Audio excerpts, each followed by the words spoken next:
8, 18, 13, 3 बिच्चों चुक भुजा बलहीन। 5 कोण का मंदिर रचे, कहे विश्वकर्मा कैसे बसे। नमस्कार, स्वागत है आप सबका एक बार फिर से आपके अपने चैनल स्काई स्पीक्स पर। दोस्तों, आज हम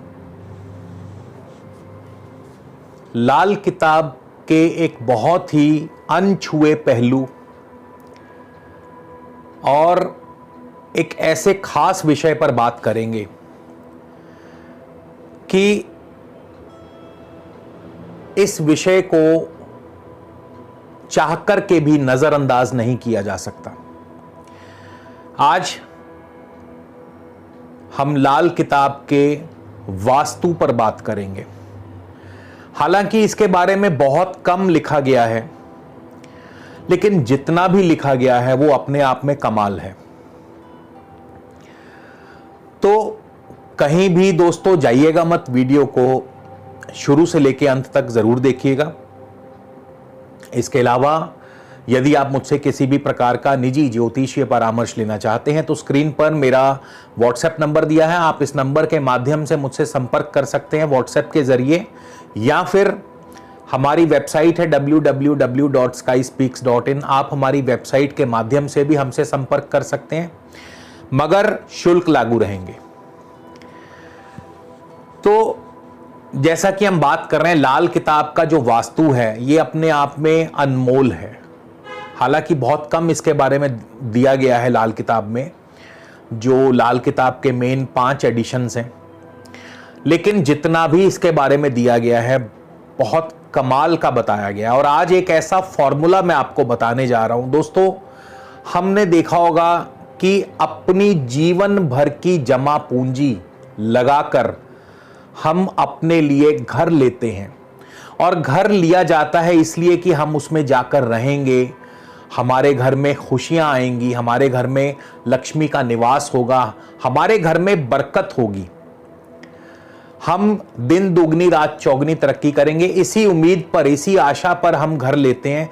और कई बार देखा भी गया है कि किसी व्यक्ति ने कोई नया घर लिया और उस घर में जाने के बाद उसकी एकदम से तरक्की हुई, उस व्यक्ति को एकदम से जो है उसके घर में बहुत ज़्यादा बरकत हुई, धन दौलत की, लक्ष्मी का वास हुआ।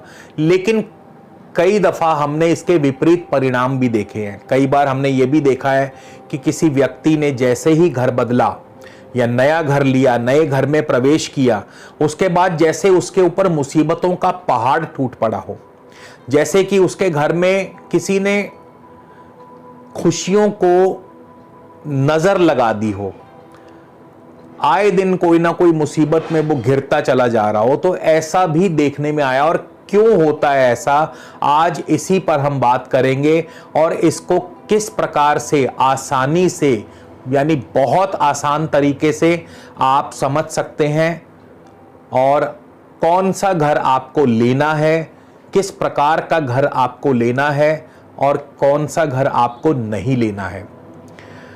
तो जैसा कि मैंने इस वीडियो के शुरुआत में बोला कि 8, 18, 13, 3 बिच्चों चुक भुजा बलहीन, 5 कोण का मंदिर रचे, कहे विश्वकर्मा कैसे बसे। यानी जिस भी प्लॉट के या जिस भी मकान के, घर के, फिर चाहे वो घर आपका रहने वाला हो या आपकी कोई दुकान हो या व्यावसायिक स्थल हो, जिस घर के मकान के 8 कोने होंगे या 18 या 13 या 3 कोने होंगे या फिर 5 कोने होंगे, यानी 8 कोने वाला मकान, 18, 13, 3 कोने वाला मकान या फिर 5 कोने वाला मकान, ये हमेशा ही अशुभ साबित होंगे। और यदि ऐसा है तो इस प्रकार के भूमि को या इस प्रकार के घर को या मकान को बिल्कुल भी नहीं लेना चाहिए, किसी भी कीमत पे। चाहे आप अपने व्यावसायिक स्थल के लिए कोई जगह ले रहे हैं, चाहे घर के लिए जगह ले रहे हैं, चाहे मकान दुकान के लिए जगह ले रहे हैं, हमेशा ही इस तरह से स्क्वायर या रेक्टेंगुलर जगह लीजिए। और इसके चारों कोने जो है 90-90 डिग्री के होने चाहिए। स्क्वायर या रेक्टेंगुलर जगह लीजिए, चारों कोने यानी चारों कोण 90 डिग्री के होने चाहिए, पहली शर्त। और एक बहुत छोटा सा सरल सा फॉर्मूला बताऊंगा कि स्क्वायर या रेक्टेंगुलर प्लॉट या मकान लेने के बाद भी आप ये जान सकते हैं कि आने वाले समय में वो मकान आपके लिए शुभ है या अशुभ है, उस मकान में आपको रहना चाहिए या नहीं रहना चाहिए। और बड़ा ही सिंपल, बड़ा ही सरल सा फॉर्मूला है। आपको उस मकान की लंबाई और चौड़ाई को मापना है, लेकिन लंबाई और चौड़ाई मापने का तरीका क्या होना चाहिए? जिस व्यक्ति के नाम से वह प्लॉट या जिस व्यक्ति ने वो प्लॉट या मकान लेना हो, यानी जैसे आप स्वयं उस मकान को लेना चाहते हैं, आप स्वयं उस मकान में जाकर के रहना चाहते हैं, या वो प्लॉट आप अपने नाम से खरीदना चाहते हैं, घर अपने नाम से खरीदना चाहते हैं, तो आपको अपने हाथ की पैमाइश लेनी है। यानी आपका जो हाथ है, तो यहां से इस जगह से लेकर इस जगह तक हाथ की जितनी लंबाई हो, इसे एक हाथ माना जाएगा। ध्यान दीजिए, इस हड्डी से लेकर यहां से कोहनी से लेकर के और यहां तक जितनी लंबाई होगी, ये आपका एक हाथ माना जाएगा।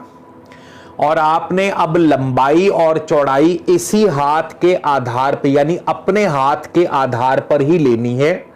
किसी की हाथ की लंबाई 15 इंच हो सकती है, किसी के हाथ की लंबाई 18 इंच हो सकती है, किसी के हाथ की लंबाई 20 इंच हो सकती है। तो हर व्यक्ति के हाथ की जो लंबाई है अलग अलग हो सकती है, डिपेंड करता है उसकी कद काठी पर।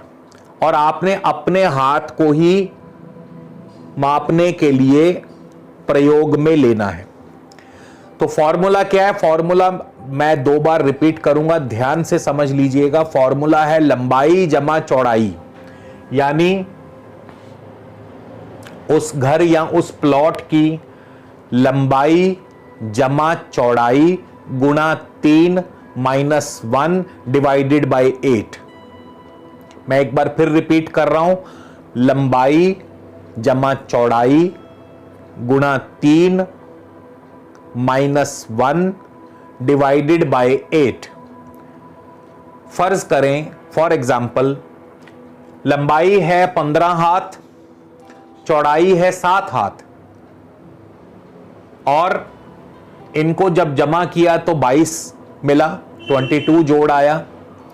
22 को मल्टीप्लाई बाय 3 किया तो 66 आंसर मिला। 66 में से -1 किया 65।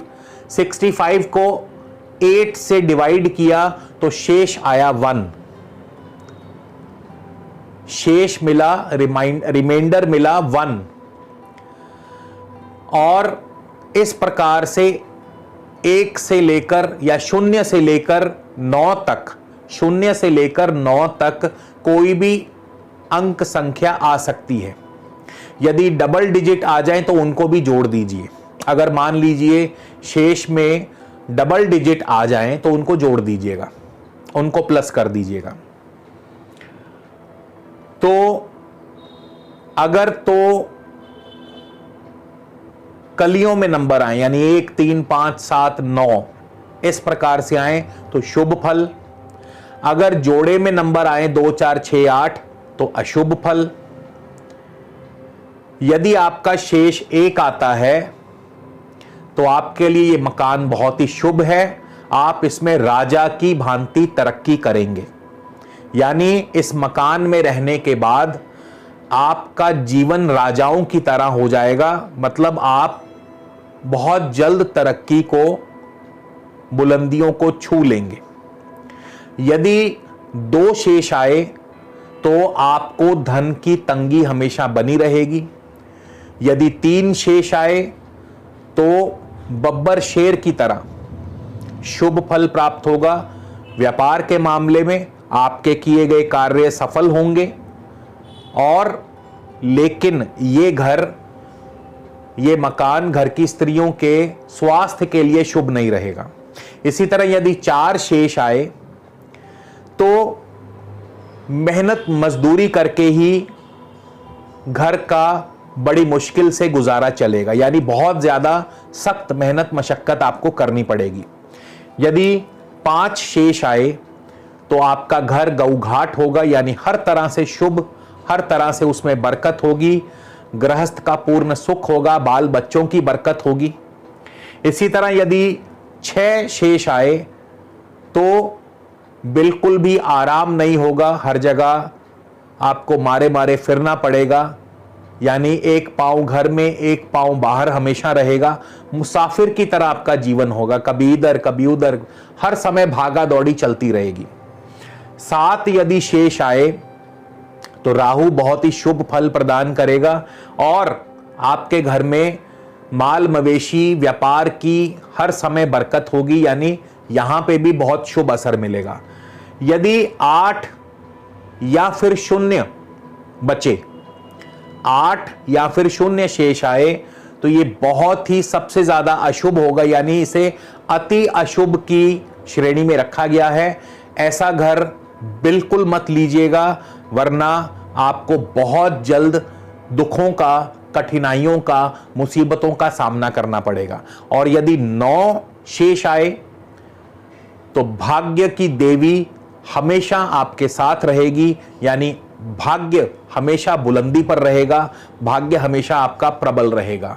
तो दोस्तों, आज आपको मैंने बताया किस प्रकार से कोई भी मकान, घर लेने से पहले आपको यदि पूरा वास्तु का ज्ञान नहीं भी है तो भी आप इस छोटी सी प्रक्रिया के जरिए, इस छोटी सी कैलकुलेशन के जरिए आप जान सकते हैं कि वो घर, वो मकान आपके लिए शुभ होगा या नहीं होगा। तो उम्मीद करता हूं ये वीडियो जरूर आपको पसंद आएगा। अगले वीडियो में फिर मुलाकात होगी दोस्तों, तब तक के लिए नमस्कार, जय हिंद, जय भारत।